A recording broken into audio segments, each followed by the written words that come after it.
Tokjungnai thok petrol diesel khatinangna nangnai kok kesarmung bad hakotani Mantri Bokrong Narendra Modini Mantri Bokrong ni ok kesarmung no yasajino electric auto kasawi habanoko thangka Mantri Ratan Lalna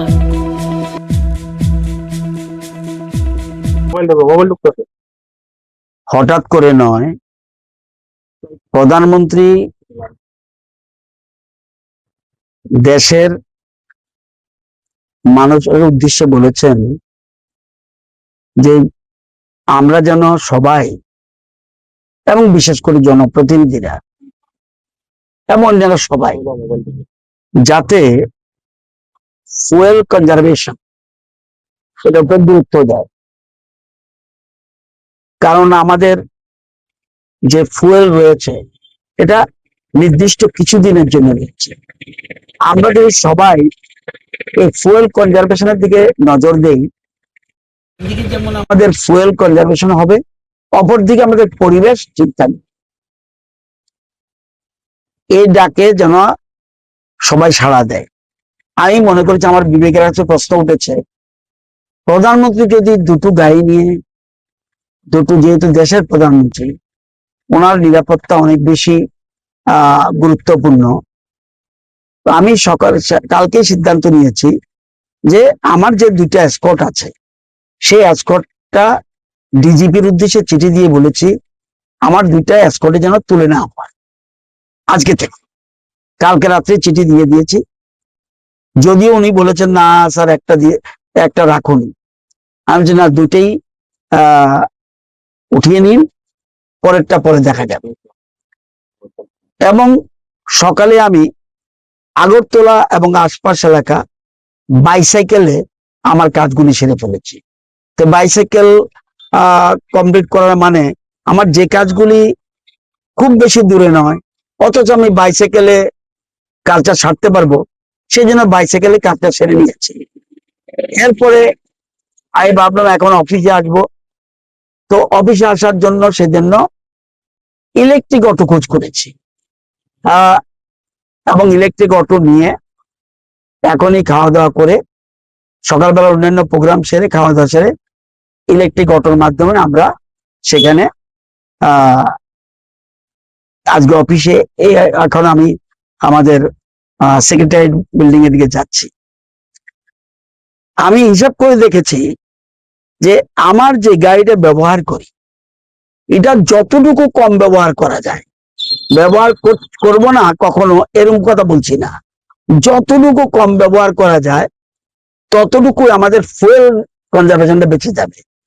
আমি একটা হিসাব করে দেখেছি, যদি long journey না হয়, শুধুমাত্র আশপাশ শহরতলি, মোহনপুর বা জিরানিয়া, বিশালগড় এইসব জায়গার মধ্যে যদি আমি প্রত্যেকদিন প্রোগ্রাম থাকে, তাহলে আমার টোটাল খরচ হবে শুধু আমার গাড়িটার জন্য, যেটা আমি নিজে ব্যবহার করি, এটার জন্য প্রায় 40 থেকে 50 হাজার টাকা ফুয়েল কস্ট মাসে। তাহলে আমি যদি এসকর্ট হই তাহলে আবার দেখুন 3 into 40,000, তাহলে বিরাট টাকা বেরিয়ে যাচ্ছে। একদিকে পয়সা সেভ হচ্ছে, 2 নম্বর ফুয়েল কনজারভেশনটা হচ্ছে। আমি গাড়ি ইউজ করলাম না, তাহলে আমার এগুলো লাগতো, তাহলে আমার যে আমাদের দেশের জন্য যে ফুয়েল দরকার সেটা আমার অনেকটা লাঘব করতে পারলাম। হ্যাঁ, এখন যদি বিলুনিয়া যেতে হয় তখন অটো নিয়ে নাও সম্ভব হতে পারে, সেই ক্ষেত্রে আমার অন্যরকম ব্যবস্থা করতে হবে। তাও যতটুকু আমি এসকর্ট কমিয়ে যদি 3টা গাড়ি, এখন আমার গাড়িটা 3টা গাড়ি, তো আমি ভাবছি 2টো গাড়ির দরকার নেই। যদি অগত্যা দেখা যায় এবং ডিজিপি বা পুলিশ ডিপার্টমেন্ট মনে করে তখন তার আলাদা, কিন্তু একটাও যদি কমাতে পারে অনেক সেফ। তো এই জন্য আমি এই সিদ্ধান্ত গ্রহণ করেছি এবং এটা কতদিনের পর্যন্ত বলতে পারবো না। সিচুয়েশনটা যতক্ষণ পর্যন্ত নর্মাল না হয় ততক্ষণ পর্যন্ত এরকম চালিয়ে যেতে হবে। আর আমি মনে করি না, যদিও বিভিন্ন রকম পক্ষে বিপক্ষে রাজনৈতিক দল রয়েছে, আমি মনে করি না আমার কোনো শত্রু আছে। আমি মনে করি না। আমি দীর্ঘ বছর ধরে রাজনীতি করি, রাজনৈতিক শত্রুতা আছে, কিন্তু কেউ আমাকে কিলিং করে ফেলবে আই ডোন্ট থিঙ্ক। তো আমি সেজন্য চিন্তা করেছি এই লাইনটা বলা। যদিও আমার সাথে পিজিরা থাকে, তাদের তো আর আমার যদি অটোতে উঠি তাহলে আরামসে আমার 2জন পিজি আমার সাথে যেতে পারবে এবং আমরা অ্যাজ পার রুলস রেগুলেশন অটোতে যতটুকু মানুষ পাওয়া যায়, আর একটা অটো যদি একবার চার্জ দেওয়া যায় 100 কিলোমিটার চলা যায়, 100 কিলোমিটার চলা যায় একটা চার্জে। এবং এই জন্য কত টাকা, 70, 80, 90, 100 টাকা যায়। তো এবং আমি রাত্রেই আমার পিএস কে বলেছি, সেক্রেটারিয়েটে বোধহয় কয়েকটা ইলেকট্রিক্যাল গাড়ি থাকতে পারে, ইলেকট্রিক ভ্যান থাকতে পারে, সেক্ষেত্রে একটা অ্যালট করা যায় কিনা যদি পাওয়া যায়। না হলে আমরা ধীরে ধীরে, অর্থাৎ সোজা কথা, ফুয়েল কনজারভেশনের জন্য গুরুত্ব দেব যতদিন পারা যায়। আমি যদি একদিনও করি, এটা সেভ কত, আমি 2 দিন করলাম সেভ কত, 3 দিন করলাম, একটা তিল তিল করে বিরাট।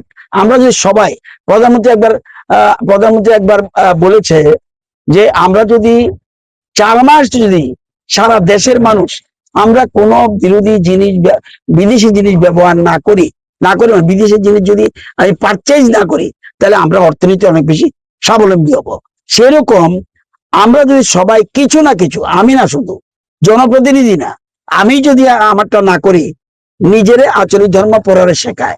আগে আমি নিজে করতে হবে, তারপরে আমার দেখে আরেকজন হতে পারে। আমি তো মনে করি, আজকে তো আমাদের এখানে 2 জন জনপ্রতিনিধি আমার সাথে সাইকেলে কিছু ঘুরেছে, সাইকেল ঘুরে তাদের কাজ করেছে। হ্যাঁ, তো অটোমেটিক্যালি আমি যদি 3 কিলোমিটার যদি আমি ফুয়েল কনজার্ভ করতে পারি, অনেক সেফ। এই জন্য এই সিদ্ধান্ত নিয়েছি। এই গাড়িটা, এই অটো গাড়িটা যেহেতু গাড়ি পাওয়া সাপেক্ষে 2 দিনের জন্য নিয়েছি, তো আপাতত 2 দিন করি, তারপরে একটা স্থায়ী ব্যবস্থা করতে হবে। তো আমি মোটামুটি সিদ্ধান্ত নিয়েছি, এসকর্ট তো আমি 2টো নেবই না। যদি তারা ডিজিপি আমাকে বলছে স্যার এর মতো আমরা ছাড়বো না আপনাকে, আমি সেটা আপনাদের ব্যাপার, কিন্তু আমি নেব না। আর 2 নম্বর, আর গাড়ি যত কম ব্যবহার করা যায় ভালো। এই যে এটা কিন্তু পরিবেশ দূষণ হবে না, কিন্তু এটাই যদি আমি বাইকে আসতাম, আমার সিকিউরিটি বাইক আছে, আমি যদি বাইকে আসতাম, আবার ফুয়েলের প্রশ্ন। সেই জন্য ফুয়েল কনজারভেশনের জন্য মূল উদ্দেশ্য যে ডাক দিয়েছে, সেটাই আমি আজকে, এই জন্য আমি নিজে সিদ্ধান্ত নিয়েছি। আপনার এই সিদ্ধান্ত সঙ্গে সঙ্গে বিরোধী যারা হয়েছে, আপনার দলের যারা আরো মন্ত্রী রয়েছে বা নেতারা হয়েছে, তাদের কি বলবেন? না, আমি আমারটা বলবো। এটা প্রধানমন্ত্রী কাউকে কিন্তু ডাইরেক্ট বলেনি, তুমি ছেড়ে দাও। অর্থাৎ প্রধানমন্ত্রীর আহ্বানে কিন্তু অনেকে সাড়া দিচ্ছে, প্রধানমন্ত্রীর আহ্বানে সাড়া দিচ্ছে। আমাদের রাজ্য সরকারও আমাদের কোনো চিঠি দিয়ে বলেনি তুমি গাড়ি ছেড়ে দাও, এসকর্ট ছেড়ে দাও। অর্থাৎ আমাদের মুখ্যমন্ত্রী আগে যতটুকু ছিল সেটা তো কমিয়ে নিয়েছে, তো উনি মুখ্যমন্ত্রী, উনি কমিয়ে নিয়েছে। সুতরাং আমারটা আমি বলবো, আরেকজন কি করবে এটা শুনুন। আমরা সবাই যদি সচেতন হয়ে যাই, আপনারা যদি সবাই বাইসাইকেলে চলেন, আমি সকালে সাইকেল চালিয়েছি, তো যেহেতু আমার একটু ভারী কি বডি, একটু ব্যালেন্স কষ্ট হয়, কিন্তু অসুবিধা হয় না, কারণ ছোটকালে প্রচুর বাইসাইকেল চালিয়েছি। সুতরাং এই সিদ্ধান্তটা ভালো বলে মনে করি। আমি বেশিরভাগটা আশেপাশের ব্যাপারটা ইলেকট্রিক অটো এবং বাইসাইকেলের মাধ্যমে চেষ্টা করি। দূরের জার্নি যখন হবে, তখন আয়দার অটো আর অন্য কিছু, এবং নতুবা একটু ডিস্টেন্স হলে সেখানে আমার নিজের যে গাড়িটা আছে, সরকারি গাড়িটা, সেটা ব্যবহার করবো, এই সিদ্ধান্ত নিয়েছি। শোনো শোনো ভোজন রসিক, শোনো মন দিয়া, ঝাঁঝের স্বাদে রান্না করো লং তরাই দিয়া।